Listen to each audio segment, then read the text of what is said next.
Good morning मेरे भाई, कैसे हो? तो एक तुम्हें चीज़ बताऊँ। मैं 2-3 दिन पहले लगभग 8:30 बजे बैठा था मेडिटेशन करने, शाम के टाइम पे। एंड मैं थोड़ा सा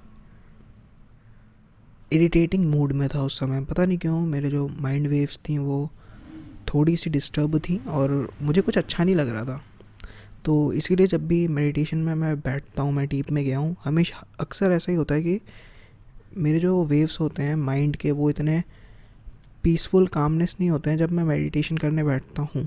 क्योंकि जब भी वो काम होते हैं तो मुझे मेडिटेशन करने की ज़रूरत ही नहीं पड़ती। जब वो बहुत इधर उधर होते हैं तब आई वॉज़ लाइक कि अभी यार मेडिटेशन करने की ज़रूरत है। तो ऐसे ही शाम के टाइम उस दिन मेरा एक्चुअली मन थोड़ा सा भटक रहा था, इधर उधर जा रहा था और पीस नहीं थी मेरे पास। And I was not in very peaceful mood. So मैंने मेडिटेशन स्टार्ट किया। 1-2 घंटे ऐसे मैं नॉर्मल पोजीशन पे बैठा रहा और नथिंग हैपेंड। तो जैसे मैंने बताया कि एक ही पोस्चर पे नहीं बैठता हूँ, मैं पोस्चर चेंज करता रहता हूँ।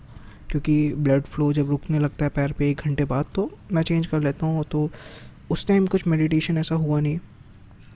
मेडिटेशन के स्टेट में मैं था, बैठा हुआ था। मेडिटेशन में कुछ हो भी ना, तुम्हारे थॉट्स आए भी ना, तुम डीप मेडिटेशन करो भी ना, तो भी अगर तुम लंबे उस पोजीशन में बैठते हो ना, मतलब 40-50 मिनट 1 घंटा, तो ऑटोमेटिक क्या होता है ना कि जो तुम्हारे ब्रेन के जो वेव्स होती हैं वो एक्चुअली काफ़ी पीसफुल हो जाती है। काफ़ी तुम्हारा जो ब्रेन होता है काफ़ी पीस फील करता है।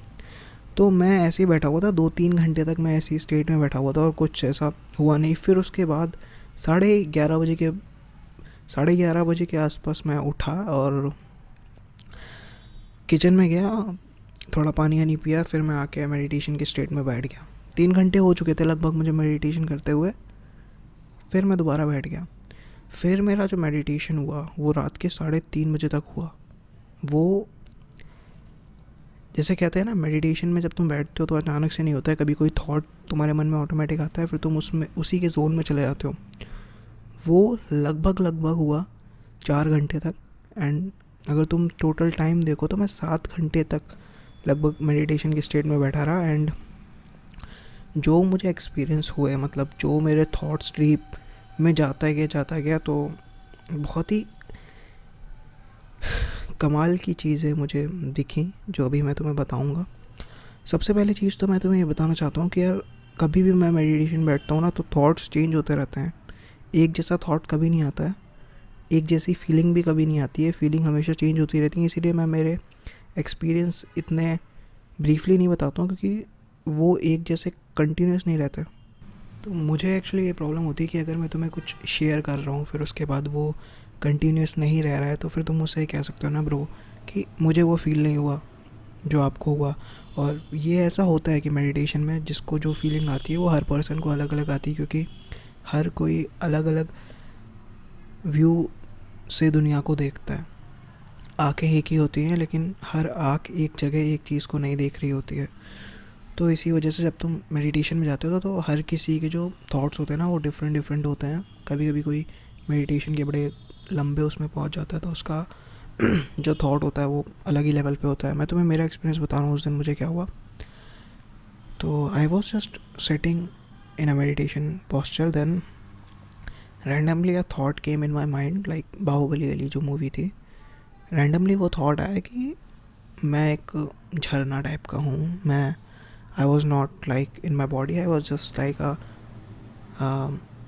यार क्या कहोगे उसे, फाउंटेन कहते हैं उसे, यार रिवर फॉलिंग, लाइक जैसे बाहुबली में वो बह रहा था ना, लाइक मैं वैसा हूँ। And I was so happy कि यार मैं बहुत ही महान हूँ, कि मैं बॉडी नहीं हूँ। आई was just like a water जो फॉल हो रहा है ग्राउंड पे। And I was so happy कि मैं इस अर्थ का सबसे बड़ा वाटरफॉल हूँ। देन सडनली आई सी कि एक बहुत ही बड़ा, उससे काफ़ी बहुत ही बड़ा, लाइक जाइंट वाटरफॉल हो रहा है वहीं पे। And there was a man, एक आदमी वहाँ बैठा हुआ है, and a monkey sitting just behind him, just like a Ram and Hanuman. So the monkey is trying to give banana to that person, and I wasn't very, and I was just watching like a movie in my mind. Then what happened? I just realize कि why Hanuman love Ram so much. So ये मैंने experience किया कि क्यों हनुमान जी राम जी को बहुत ज़्यादा प्यार प्यार करते थे, या तुम कह लो कि बहुत ज़्यादा उनके क्लोज थे। बिकॉज जैसा मैंने फ़ील किया, मैं तुम्हें मेरे हिसाब से बता रहा हूँ, पता नहीं किसी को अच्छा लगे कि ना लगे, हम हमेशा अपने हायर वर्जन के पीछे भागते हैं, हम हमेशा अपने से बड़ा बनना चाहते हैं, और हम उसी चीज़ से प्यार भी करते हैं जो हमसे अच्छा होता है। कभी भी तुम देखना, तुम्हें उस चीज़ से ही प्यार होता है जो तुमसे ज़्यादा बेटर होता है। तुम कभी भी उस चीज़ से प्यार ही नहीं कर पाओगे जो तुमसे लोअर स्टेट में होता है। तो मैं ऐसे ही बैठा हुआ था मेडिटेशन में, तो मैंने देखा कि जो हनुमान जी हैं, अगर कोई जानवर, तुमने हमेशा देखा होगा जानवर तुमसे काफ़ी प्यार करते हैं, कुछ जैसे डॉगीज़ वॉगीज़ होते हैं। तो ऐसे ही मेरे थॉट में है कि यार हनुमान जी तो बंदर थे, और जो राम जी थे वो एक आदमी थे। जब आदमी ने एक जानवर को प्यार देना चाहा तो अल्टीमेटली वो जानवर तो उनसे बहुत ज़्यादा प्यार करेगा। जैसे तुम अगर कुत्ते को थोड़ा सा भी प्यार देते हो तो कुत्ता तुमसे डबल प्यार करता है। एंड जो हनुमान जी थे वो एक्चुअली में एक वानर के रूप में थे, जो इंसानों से नीचे लेवल के माने जाते थे, क्योंकि मनुष्य उस टाइम काफ़ी ऊपर माना जाता था। उसके बाद देव जो लोग होते थे वो होते थे। तो जब एक बड़ी एनर्जी लाइक राम जी, एक ह्यूमन बीइंग, जब एक मंकी एक वानर से को अपना प्रेम दिखा रहे हैं, तो अल्टीमेटली यार कोई भी बंदर उनसे काफ़ी ज़्यादा प्रेम करेगा ही। कोई भी, अगर तुम एक डॉग को भी प्यार करते हो, तो अगर तुम किसी भी पोजीशन में होते हो जब तुम्हारी डेथ के आसपास होता है, तो भाई वो तुम्हारी आके हेल्प ज़रूर करता है, he will fight for you. So ऐसे ही शायद हनुमान जी का जो प्रेम था राम जी के लिए, वो इसीलिए इतना ज़्यादा था कि वो एक हायर स्टेट में थे और हनुमान जी लोअर स्टेट में थे। तो वो जो लव उन्होंने दिया, जैसे कहते हैं ना कि ईश्वर सिर्फ प्रेम ही होता है, ईश्वर को समझना है तो प्रेम से ही समझना है। तो जो प्रेम राम जी ने हनुमान जी को दिया, तो that's why they fall in love with each other in a way like a father love to his son and a son loves his father. So मैं उसी चीज़ को देख रहा था। शायद मैं इसमें अच्छे से नहीं बता पाया हूँ, बट जो मैंने उस एक्सपीरियंस किया उस टाइम पे, कमाल का था भाई। आई वॉज सो हैप्पी, मैं लव से पूरा भर गया था, और बहुत ज़्यादा खुशी थी मेरे मन में, बहुत बहुत ज़्यादा, मतलब इनफाइनाइट तुम कह लो लव मैंने एक्सपीरियंस किया उस मेडिटेशन के स्टेट में। एक्चुअली क्या हुआ था, इतने टाइम पे जब तुम बैठते हो ना, तो तुम्हारे थॉट बहुत कम हो जाते हैं, बहुत कम हो जाते हैं, मिनिमम थॉट हो जाते हैं। फिर तुम उसमें कुछ भी रैंडमली देख सकते हो। इसे तुम इल्यूज़न कह लो, कुछ भी कह लो, बिकॉज ये थॉट हमेशा नहीं आता भाई। अगर तुम उस थॉट के पीछे भागोगे तो वो थॉट भी हमेशा नहीं रहता। बट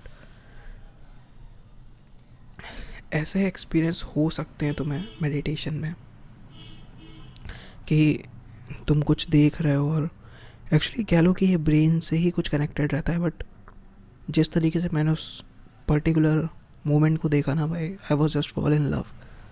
मतलब तुम समझ भी नहीं सकते वो चीज़, शायद समझ पा रहे होगे मेरी बातों से, लेकिन वो जो चीज़ समझी थी ना, वो नेक्स्ट लेवल पे थी यार। हो सकता है जस्ट ब्रेन का कोई इल्यूजन हो, कोई थॉट हो जो ब्रेन में चल रहा हो, बट जो भी था it's just mind blowing. And इसीलिए,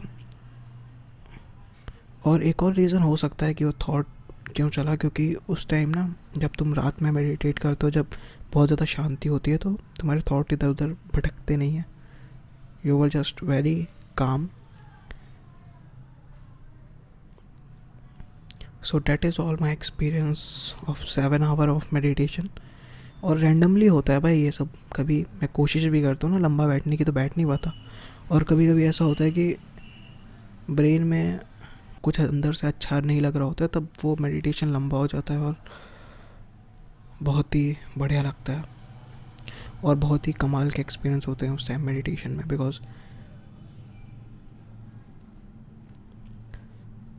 तुम्हारा ब्रेन तुम्हें कहीं ना कहीं हैप्पी करने की कोशिश करता है।